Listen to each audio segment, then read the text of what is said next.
Hello, welcome आणि तुमच्या सगळ्यांचं स्वागत आहे एजन्सी मीडियाच्या वुमन्स डे स्पेशल पॉडकास्ट शी कॅनमध्ये.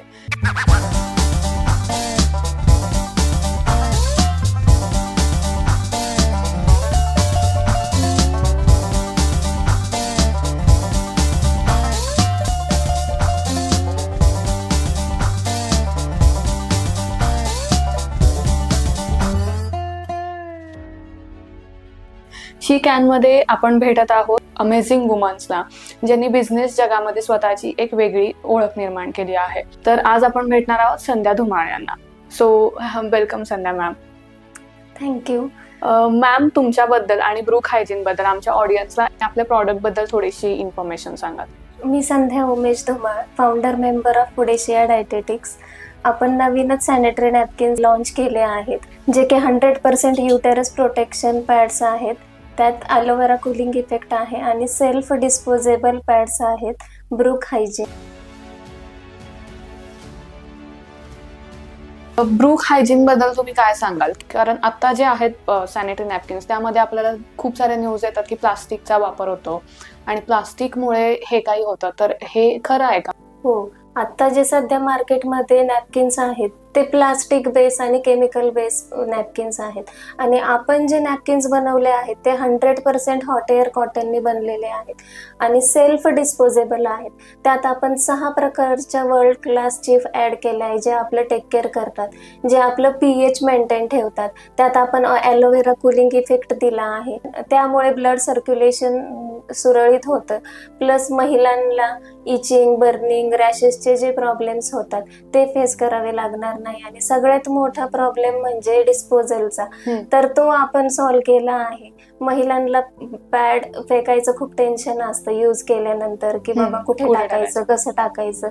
तर सिम्पली कट करून तुम्हाला पाण्यामध्ये डीप करायचंय. 15 ते 20 मिनिटांमध्ये त्याचा जेल फॉर्म होतं, नंतर तुम्ही तो फ्लश आउट करू शकता. तर आपण एन्व्हायरमेंट फ्रेंडली आणि हेल्थ ओरिएंटेड सॅनिटरी नॅपकिन्स बनवले आहे, ज्याने महिलांना नक्कीच फायदा होईल. आता जो आपला बिझनेस आहे ब्रूक हायजीन, तो वुमन हायजीन मधला आहे आणि वुमन एम्पॉवरमेंट मध्ये खूप काम करतो. तर त्याच्याबद्दल तुम्ही काय सांगाल की तो एक समाजामध्ये बदल कसा घडवून आणतो? आत्ताच्या ज्या महिला आहेत त्यांना हे खूप सारे हेल्थ इश्यू फेस करावे लागत आहेत. जसं की आता तुम्ही ऐकतच असाल, युटेरस कॅन्सर होतोय, मिसकॅरेजेस होत आहे, इनफर्टिलिटीचा प्रॉब्लेम होतोय. हे सगळ्या मागचं एक रिझन म्हणजे आपण जे सॅनिटरी नॅपकिन्स यूज करतोय ते आहे. तर आपण जे सॅनिटरी नॅपकिन्स बनवले आहे ते 100% युटेरस प्रोटेक्टेड आहेत, प्लस सेल्फ डिस्पोजेबल आहे, ज्याने पर्यावरणही सुरक्षित राहतं आणि तुम्हाला इनफर्टिलिटीचा, PCODचा, UTI इन्फेक्शन हे सगळ्या प्रॉब्लेम्स पासून दूर ठेवतो. मार्केटमध्ये आता खूप सारे सॅनिटरी नॅपकिन्सचे प्रकार येतात की टॅम्पॉन्स आहे, पिरियड पॅन्टीज आहेत, किंवा डिरेक्टली आपल्या ज्या नॉर्मल पॅन्टीज होतात त्याच्यामध्येच एक सॅनिटरी नॅपकिन असतो, जो काय आपण 100 वेळा यूज करू शकतो. पण त्याचा थोडासा हायजीन किंवा एक क्लीनलीनेस किंवा ती अवेलेबिलिटी नसते की आपण एव्हरी टाइम कुठेतरी जाऊ तर तिथे आपल्याला तशी सोयच असेल. तर यावरती तुम्हाला काय वाटतं की ह्याच्यात आणि ब्रूक हायजीन मध्ये तर कसं आपण कॉम्पीट करतोय? बरोबर आहे. मार्केटमध्ये आता खूप सारे ऑप्शन्स अवेलेबल आहे. आपण मेन्स्ट्रुअल कपचंच उदाहरण घेऊया. जसं की फॉरेन कंट्रीज मधले आपण वॉशरूम बघितले तर ते खूप हायजेनिक आणि क्लीन असतात. तिथे मेन्स्ट्रुअल कप यूज करणं तिथल्या महिलांसाठी खूप म्हणजे इझी आहे. पण इथे आपल्याकडचे जे वॉशरूम तुम्ही बघितले असतील ते अनहायजेनिक असतात आणि सगळ्यात महत्वाची गोष्ट म्हणजे तिथे पाणीच नसतं. तर मग अशा महिला ज्या वर्किंग आहेत, ट्रॅव्हलिंग मध्ये आहेत, तर त्यांचा मेन्स्ट्रुअल कप कसा क्लीन करणार? त्यांना पहिले पाणी बॉटल घ्यावी लागेल आणि तिथून मग त्यांची क्लिनिंगची प्रोसेस सुरू होणार. आणि टॅम्पॉन्स जे तुम्ही म्हटले तर त्याचा यूज करणं म्हणजे ते पूर्ण आतमध्ये इन्सर्ट करावे लागतात आणि ब्लिडिंग करून त्याची साईज खूप मोठी होते, त्यामुळे आपल्याला खूप पेनफुल असतात ते यूज करणं. तसंच बघितलं तर आपण जे नॅपकिन्स बनवले आहेत ते सेल्फ डिस्पोजेबल असल्यामुळे त्याचा म्हणजे आपण ट्रॅव्हलिंग मध्ये असलं तरी फेकण्याचा, डिस्पोजलचा काहीही इश्यू नाहीये. आपण आपल्या शरीरातल्या प्रत्येक अवयवाची काळजी घेतो, तसंच महिलांनी आपल्या युटेरसची ही काळजी घेणं तितकंच महत्वाचं आहे. कारण म्हणतात ना, बाईचं बाईपण हे त्यावरती डिपेंड असतं. तर ह्या सगळ्यांना टॅकल करण्यासाठी आपण ब्रूक हायजीन बनवले आहे. त्यामुळे मी म्हणत स्विच टू ब्रूक हायजीन, जेणेकरून हे जे प्रॉब्लेम्स आहेत तुम्हाला फ्युचर मध्ये फेस करावे लागणार. आता जे पिरियड्सच्या दिवसांमध्ये काही काळजी घेतली पाहिजे, तर मी असं म्हणेल की ह्या दिवसात काळजी तुम्हाला आपले सॅनिटरी नॅपकिन्स पासून सुरू करायची. सगळ्यात महत्वाचं म्हणजे तुम्ही कुठले नॅपकिन्स वापरताय हे खूप जास्त महत्वाचं आहे. आता ज्या नवीन जनरेशनच्या मुली आहेत, 11 ते 12 वर्षापासून पिरियड सुरू होतात आणि आपल्या मेनोपॉज पर्यंत कमीत कमी 15,000 वेळापेक्षा जास्त त्यांना पिरियड्स येतात. आणि तेवढ्या वेळा जर तुम्ही plastic base, chemical base napkins वापरणार आहेत तर त्याचे साईड इफेक्ट खूप जास्त भयानक असणार आहे. आपलं जे ब्रूक हायजीन तुम्ही जे यूज करणार आहे त्याने तुम्हाला हे फ्युचर प्रॉब्लेम्स येणार नाही. प्लस तुम्हाला पिरियड्स सुरू असताना व्यवस्थित झोप घेणं खूप गरजेचं आहे. आणि आहार, फळं घ्या, जास्त पाणी प्या, त्यामुळे तुम्ही हायड्रेटेड राहता येईल. ओके मॅम, आता आपण असं बघतोय की खूप साऱ्या ज्या लहान मुली आहेत त्यांना नंतर खूप सारे प्रॉब्लेम्स येतात की इनफर्टिलिटी तर आहेच, युटेरस कॅन्सर आहे. तर स्कूल्स किंवा कॉलेजेस वगैरे जे असतील ते ब्रूक हायजीन सोबत कनेक्ट होऊन काय करू शकतात की ज्याने आपण त्यांना काहीतरी देऊ शकतो की जे स्कूल्सवाल्या मुलींना बेनिफिशियल राहील? आपण म्हणजे जेव्हा मेन्स्ट्रल सायकल आणि मेन्स्ट्रल हायजीनचा विषय येतो तेव्हा मुली असो किंवा महिला सगळ्या पळ काढायला लागतात, ह्या विषयावर बोलायला टाळतात.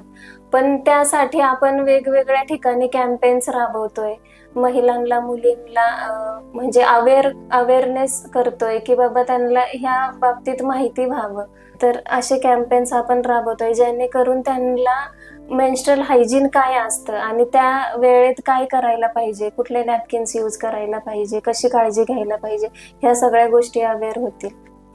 एक आई म्हणून तुम्हाला असं, म्हणजे तुमची पण मुलगी आहे, तर तुम्हाला काय वाटतं की एका आईकडूनच ही सुरुवात झाली पाहिजे की त्यांनीच त्यांच्या मुलगीला असे प्रॉडक्ट दिलं पाहिजे की जी तिची काळजी घेईल तिच्या पूर्ण पिरियडच्या स्टार्टिंग पासून, मेन्स्ट्रुअल सायकलच्या स्टार्टिंग पासून ते जो मेनोपॉज आपण म्हणतो तोपर्यंत? तर हे तुम्हाला कितपत बरोबर वाटतं? मला असं वाटतं it is gift from every mother to every daughter. म्हणजे प्रत्येक आईने आपल्या मुलीला पहिल्या पिरियड पासून जर काळजी घेतली तर जे फ्युचर प्रॉब्लेम्स आहे त्यांना, इनफर्टिलिटीचा आता खूप मोठा प्रॉब्लेम आहे, परत UTI इन्फेक्शन्स होतात, मग इचिंग होती, बर्निंग होती, रॅशेस होतात, हे सगळे प्रॉब्लेम्स त्यांना फेस करावे लागणार नाही. मॅम, तुम्ही स्वतः एक बायको आहात, एक आई आहात आणि बिझनेस वुमन पण आहात, तर तुम्ही ह्या सगळ्या जबाबदारी तुम्ही कशा पार पाडताय?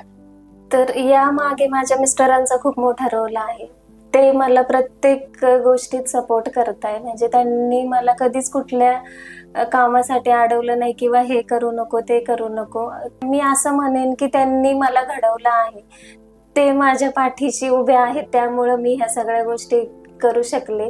तो मॅम, आता आम्हाला सगळ्यांनाच माहिती आहे की उमेश सर तुमचे खूप मोठे सपोर्टर आपण म्हणू शकतो की या जर्नीमध्ये.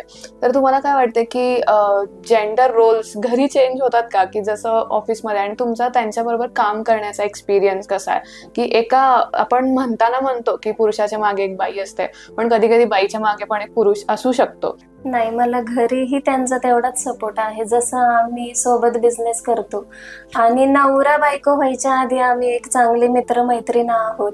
मी असं म्हणेन की ते माझे रोल मॉडेल आहेत. मी बऱ्याचशा गोष्टी त्यांच्याकडून, बऱ्याचशा म्हणण्यापेक्षा त्यांनी मला घडवलंय असं मी म्हणेन. माझं लग्न खूप लवकर झालं. मला म्हणजे ज्या काही गोष्टी आता मी शिकते, करते, हे सगळं त्यांच्यामुळेच पॉसिबल झाले. आणि ते माझ्या मागे खूप खंबीरपणे उभे असतात. जसं की तुम्ही म्हटलात प्रत्येक पुरुषाच्या मागे स्त्रीचा हात असतो, तसं मी म्हणेन की माझ्या मागे माझ्या हसबंडचा हात आहे. मॅम, तुमची पण एक मुलगी आहे, तर तुम्ही कसं बघताय की मेन्स्ट्रुअल हायजीन ह्या विषयावरती बोललं जात नाही किंवा ह्या सगळ्याचं एक ओपन डिस्कशन झालं पाहिजे, एक प्लॅटफॉर्म असला पाहिजे जिथे मुली येऊन, ज्यांना माहितीच नाहीये, ज्यांच्या घरी तेवढा सपोर्ट भेटत नाहीये किंवा ज्यांना माहिती नाही की काय होतंय आपल्यासोबत, तर त्या कशा आपल्यापर्यंत पोहोचू शकतात? म्हणजे जसं की मी पहिले सांगितलं, आपण कॅम्पेन्स करतोय, अवेअरनेस कॅम्पेन राबवतोय स्कूलमध्ये, कॉलेजेसमध्ये. तर यामागचा हाच उद्देश आहे की ह्या कॅम्पेनद्वारे आपण प्रत्येक मुलीला काहीतरी अवेअर करावं. सोशल मीडियावरती खूप जण, ऑलमोस्ट सगळीच जनरेशन त्यावरती ऍक्टिव्ह असते. तर डोर टू डोर फिरण्यापेक्षा मला असं वाटतं ह्या मार्गाने आपण ऑडियन्स पर्यंत किंवा त्या प्रत्येक मुलीपर्यंत, त्या मुलीच्या आईपर्यंत पोहोचू शकतो. ओके, ब्रूक हायजीन हा एक प्लॅटफॉर्म आपण म्हणू शकतो की जिथे तुमची काळजी पण घेतली जाईल आणि त्याला पण काही क्वेश्चन्स विचारू शकता जे की इथे सॉल्व्ह होऊ शकतात. सो मॅम, आता मला क्वेश्चन विचारायचं आहे की तुम्ही 5 वर्षामध्ये ब्रूक हायजीनचं फ्युचर कसं बघताय? आपण जो बिझनेस निवडला आहे तो फक्त बिझनेस म्हणून नाही बघत, तर त्यामागचं एक कारण आहे की बाबा गर्ल्सची जनरेशन आहे, नवीन जनरेशन आहे मुलींची.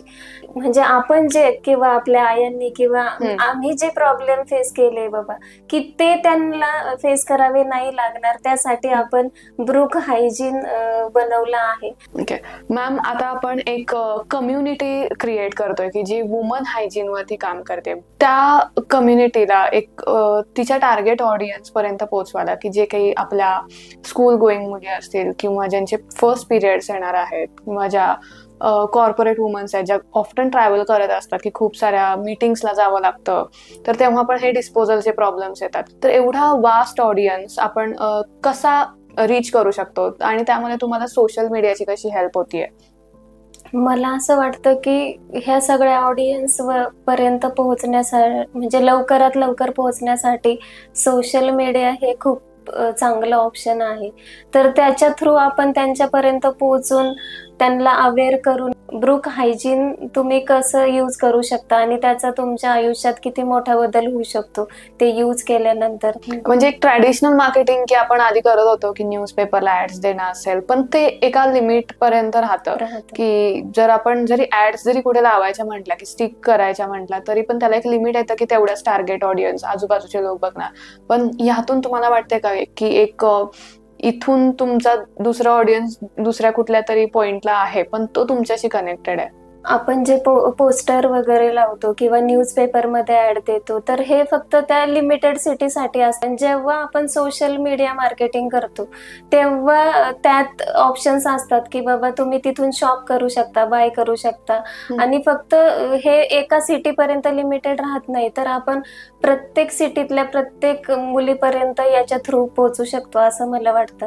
सो स्वप्नांमध्ये अडथळा आला नाही पाहिजे, त्यासाठी आपण ब्रूक हायजीनला स्विच करू. सो ब्रूक हायजीन कसं ऑर्डर करायचं तुम्ही ऑडियन्सला सांगा? तर इंस्टाग्रामवर आपलं ब्रूक हायजीन नावाने पेज आहे, त्यावरती व्हॉट्सअप नंबर आहे, तिथून तुम्ही ब्रूक हायजीन ऑर्डर करू शकता. Thank you so much ma'am. आणि वुमन हायजीन वरती तुमचे विचार दिले आणि वुमन हायजीन मेनली काय केलं पाहिजे यापेक्षा काय आहे सोल्युशन हे इम्पॉर्टंट आहे. आणि ब्रूक हायजीन हे ऍब्सोल्युटली एक सोल्युशन आहे की ज्याने खूप सारे प्रॉब्लेम्स टॅकल होऊ शकतात. सो थँक्यू, तुम्ही इथे आला, तुमचा वेळ दिला. Thank you so much. थँक्यू.